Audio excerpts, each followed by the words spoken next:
We are in decline. We're declining. China has been the leading competitor.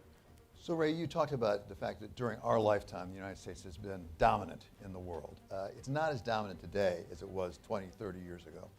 Economically or militarily, compared to other people, where are we right now in the cycle with respect to the United States? Are we at the peak? Are we coming down? How fast are we coming down? When I say these things, I use measures. There are 18 measures of health, and you could see them in the book. And they're measures of things like what is your percentage of world GDP, what is your percentage of exports, how your reserve currency, but also what is your education level of education, what is your competitiveness, 18 measures of that. And we are in decline. We're declining on a relative basis, but even also some measures in an absolute basis. So that's what the arc is. And then China has been the leading competitor. I've been having, not since 1984, I've been going to China. Watch it, since I started going there, per capita income has increased by 26 times. And so if you use measures of comparability in military, technology, share of world GDP, all of that, you see that. That is the only real power. There are military powers, but history has shown if you're a military power and you're not an economic power, while you may be a threat, you're not going to win the war. So that's what the picture looks like. So if you go back, and we could see it, right? We can see it in our various ways. If you go back 500 years as you did, you have the Dutch, you have the British, you have the U.S. Can a civilization, an empire, as you describe it, change at least the slope of the curve? And I'll give you a specific example right now. Your first thing was creating a lot of debt, creating a lot of money, generating money. The Federal Reserve right now is trying to reverse that process. Could that slow down the decline? Well, I'm going to take what the Federal Reserve is doing in a second, and I'll deal with the first.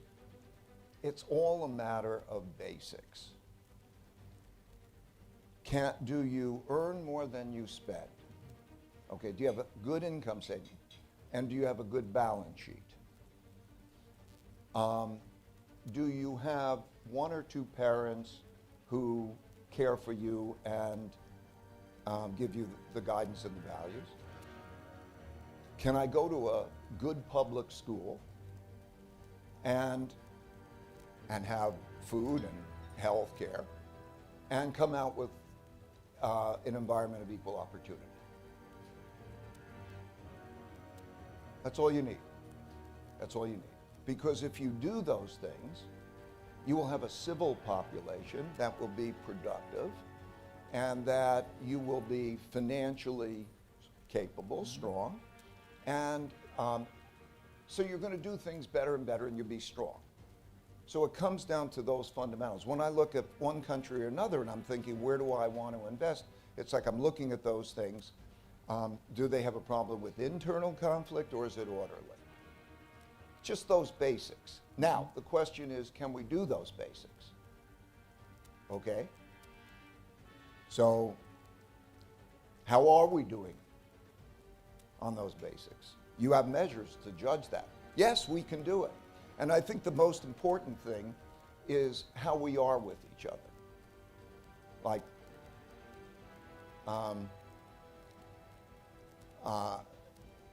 do we have a democracy in which we can come together and have a very strong bipartisan middle, okay? And then work on dealing with those things. Like, Governor Lamont touched on some of those basics. So that becomes the big question, I think. But how are we doing? And again, come back to the Fed for a second. Oh, the Fed. It sounds to me like the Fed is trying to take a step in what you would call the right direction right now. Yeah, but what happens is, like, it's really simple, The way the system works is, if you give a lot of money in credit and you make it cheap enough, they will spend it.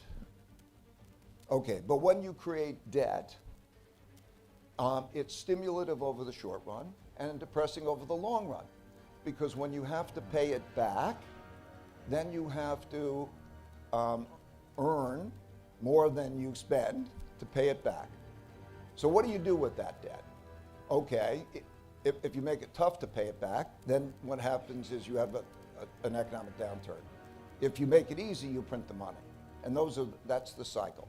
So when we look at what the Fed has done, the Fed and the government together gave an enormous amount of debt and credit and created a lurch forward, a giant lurch forward, and created a bubble, okay? And now they're putting on the brakes. Okay, so now we're going to create a giant lurch backward, I think, because it's simple. The amount of, we talk about inflation. Inflation is a very simple thing. It's the amount of money that's spent, money and credit spent, divided by the quantity sold is the price.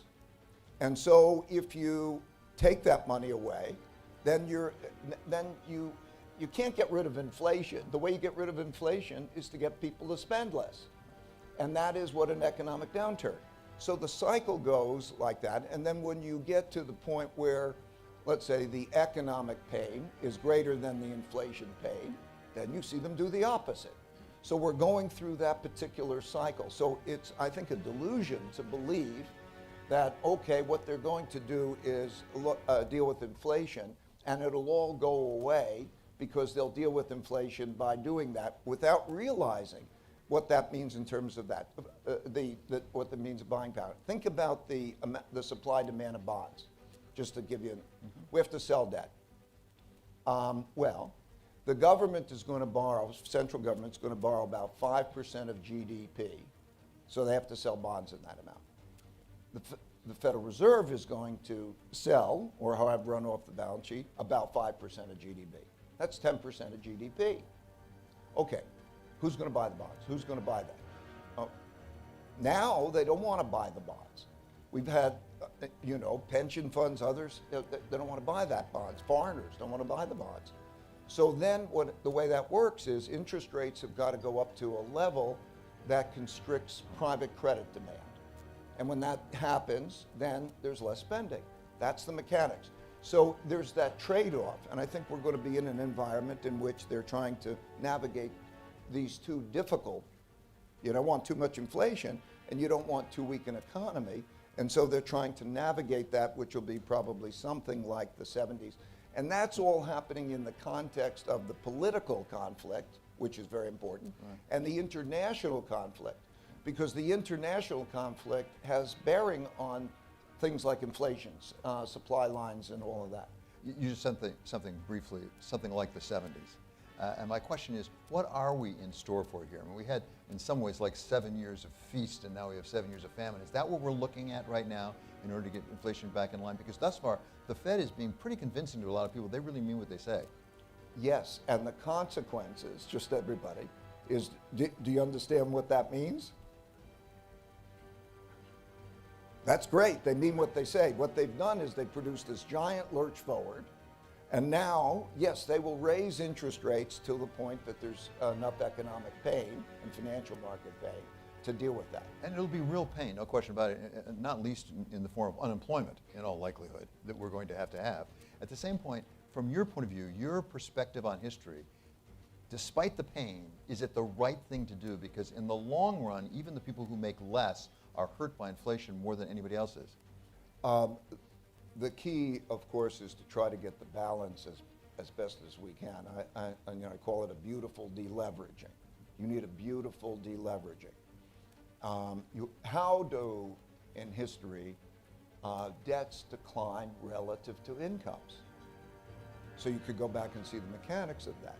And the way that happens is a mix of some amount of restructuring debts, and that is a deflationary force, because one man's debts are another man's assets. And so some amount of restructuring is a deflationary force. You take buying power away from others. And then some form of debt monetization, and to get the stimulation, and they tried to get the middle ground. Because of the size of the issues we're dealing with, it's not something that we're used to in terms of its magnitude, I think. So, and then if we take the internal conflict factor. I mean, I think we have to look at all three because they play a role. And so it's traditionally, those three things are the perfect storm, right? They all affect each other. So if you have a bad economic situation, as you said, it affects one group of people and it hurts them, then you have an internal political conflict, right? The left and the right, the rich and the poor, and so on. And then that affects things, and vice versa. And then, of course, the external conflict, the cost of the external conflict. Like, for example, it's estimated that so far, the cost to the Ukraine war, of the Ukraine war to NATO is something like $8 trillion. If you look at to rebuild, are we going to rebuild? Are they going to rebuild? They ask the NATO countries like they ask the European countries. Are you going to put in? Well, they're broke. I mean, they're going to put in. Then if you look at the cost of climate change, climate change is approximately $10 trillion a year. If you look at the cost of building infrastructure, if you look at the cost of all of those costs and you add up those costs, it's not like we're going to stop the spending. So you have to achieve that financial balance in some kind of a way. Right now, governments are like people, meaning when you spend, you think, the basic economics works the same. The only difference is they get to print money. So when you spend, you think, how much money do I have to spend? And then wherefore, what do I prioritize it on? Governor Lamont has that challenge. We all have that challenge, not the federal government. So what happens is the government says, what do we need to spend money on? And they then go spend the money, and we don't have that balance. So that issue is a big fundamental issue, particularly when we have populism of both sides. I want to turn to China, which you mentioned, but before that, let me ask one question. Given where the United States is in the cycle, one of the things you talk about in your book is reserve currencies. And when you become dominant, you get to have the reserve currency, like the British pound before, US dollar now. Given where we are, why is the US dollar so strong? Is it too strong? Well, so I think it's important for you and everybody to understand that you shouldn't look at the value of the dollar in relationship to other currencies as much. I mean, they're all bad currencies. So we can get into why Europe is a bad currency and why the yen is a bad currency. They're all bad currencies. And they are all depreciating in buying power, just like the 30s, just like the 70s. They all depreciate in relationship to what they can buy. Currency is money. But when we look at them, one in relationship to another, we may not pay attention to that. So that's our existing set of circumstances. You know, okay, the answer is the euro. Are you kidding me? I mean, we can go on about Europe's situation. Wow, oh my God. And then, okay, what are they doing in the end? They're just printing the money, whatever it is. And so the question is, what is a storehold of wealth? You know, money is a medium of exchange or a storehold of wealth. And it's not a good storehold of wealth when the interest rate you're receiving is much less than the inflation rate. So that's what you're seeing happen. Well, before we get to China, let me pick up on exactly that point. Given what you're saying about the world in terms of inflation and the reduction in the value of the currencies around the world, where is the right storehold of wealth? I mean, is it gold? Is it Bitcoin? Where do you go to defend yourself against inflation? This is the